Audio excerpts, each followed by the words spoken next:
Okay, so this is a video on giant mechanics. I'm going to try to keep it as simple and as streamlined as possible. Might start a little bit complicated, but we're going to relate it directly back to a round-off backhandspring double tuck. Something that I think most of us can picture in our heads. It's a common issue that we see. You'll probably see these issues in beginner round-off backhandsprings as well, so it should be pretty simple and straightforward. So this guy's doing a Layout Tkatchev. It's a little bit under-rotated. It travels too far to catch. These are both common issues with someone working Layout Tkatchev or even competing Layout Tkatchev. But we're gonna break it back down just to the giant itself. So I'll play it through, point out some of the flags and things to look for, and then we'll work our way backwards so we can see how simple this really complicated issue actually is. Here we go.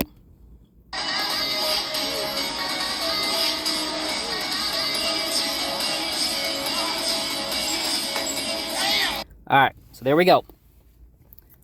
So your giveaways here that he's having rotation issues, he's doing just about everything you can possibly do to rotate this Layout Tkatchev. So rotation in general means chest this way, feet this way. He is working the bar with his arms, like an in-locate, hanging on super long, rolling those shoulders, using his flexibility, and he's also kicking his feet down to create rotation on both ends. And even still, while he's in the air, he's got to do the old windmill to create his rotation. You can also see him piking in. So that's problem one. Problem two, he's getting so much distance that catching this safely would probably not be a thing. So now let's walk backwards and see what's happening. Like I said, we're going to be relating this to a round-off backhandspring double tuck. In this scenario, our first back giant is the round-off. The whip-over giant is his backhandspring, and the Layout Tkatchev is his double tuck.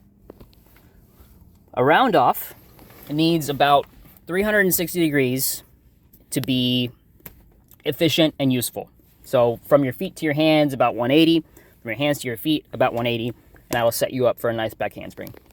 Your giant's the same. We need 360 degrees of rotation and a nice giant to set up the next skill. This athlete, even though he's very talented, very natural, he has a nice tap, his giant is not 360 degrees. So we're going to use this green line here as our kind of signifying mark of a nice 360 degrees from handstand to handstand. What we'd be looking for is when he kicks, for this to ride all the way back up to this nice straight line here. What we actually see, though, is after he kicks, his toes push out in the complete opposite direction. So his toes are going that way. And the result is his giant finishes short. And we can see that by the bounce. He kind of goes up and then down. So before he's ever done this Layout Tkatchev, his giant is already under-rotated. In our example, this would be a round-off that lands just a little bit too short. So if our round-off is under-rotated, but we want to do a backhandspring, somehow we have to make up for that. And usually what you're going to get in a round-off backhandspring scenario are those bent knees and an undercut backhandspring. So this is when those knees buckle forward, they kind of drop to the floor pretty fast, but it flips over. That's massive amounts of rotation, and it's a result of an under-rotated round-off. This scenario is similar. So we have an under-rotated back giant. The next thing we're going to see is massive amounts of rotation to make up for that under-rotation. So that's what we're seeing here. He does his whip-over giant and massive amounts of rotation to compensate. Let me clear this up just a bit. Massive amounts of rotation to overcompensate. The problem with that is that you can't create something from nothing. If we were under-rotated before, in order to catch back up, in order to create this massive rotation, we have to sacrifice something. The same thing applies to that under-rotated round-off to backhandspring. Something has to be sacrificed to make up for it. In the round-off backhandspring example, it's the undercut knees. So we're going to get this massive amount of rotation, but it's going to drop. And usually these are the kids that kind of fall on their head, or it stays in one spot. They can't do anything with it. And that's exactly what's happening here. under-rotated back giant. Boom. Massive rotation as compensation. What's the trade? The trade is, the sacrifice here is pressure on the bar.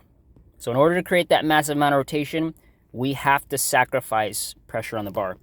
And that is the worst thing you can possibly put into release. If you don't have pressure on the backside of the bar, you can't direct your tap or your rotation where you want it. It's kind of just goes wherever it goes. And that's exactly what we see here. Massive over rotation, he caught up, but we don't have the pressure we need. So all we're gonna get here is either height or distance. In this case, this athlete opted for distance, so he's gonna be under-rotated and he's gonna fly too far to catch.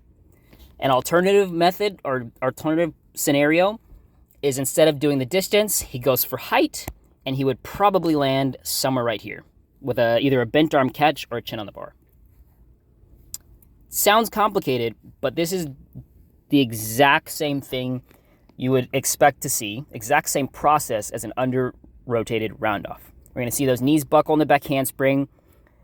We're not going to have what we need into the set, and that double back is either going to cowboy insanely and still land low, or they're going to bail, not go for it, or land on their head, somewhere in between there.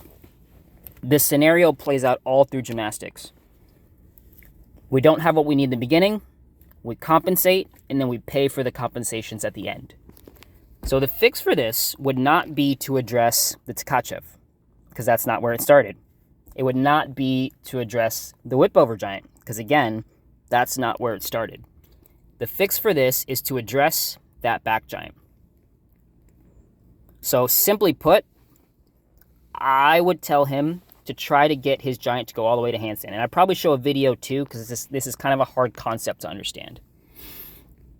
So I would ask for him to kick his toes all the way to handstand and try to actually stop in the handstand.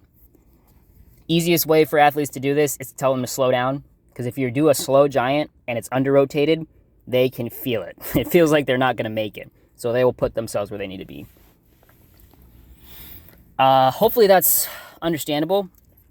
Again, I think this is a good example of how a complex skill or complex idea really boils down to a really simple solution. Like this was a 8 or 9 minute video. It took me like 6 takes, but the simple solution is just kick your toes all the way to the handstand. And then the second point I want to make here, avoid teaching only in shapes. Because if we told him to hold a hollow all the way up to the handstand, he could do it. But it wouldn't change the amount of rotation that he has. He really has to kick to create the rotation we need for it to play out into the Layout Tkatchev. So when you're building these back giants or when you're building swings, try to think in terms of function and not necessarily in terms of shape. Hope that helps.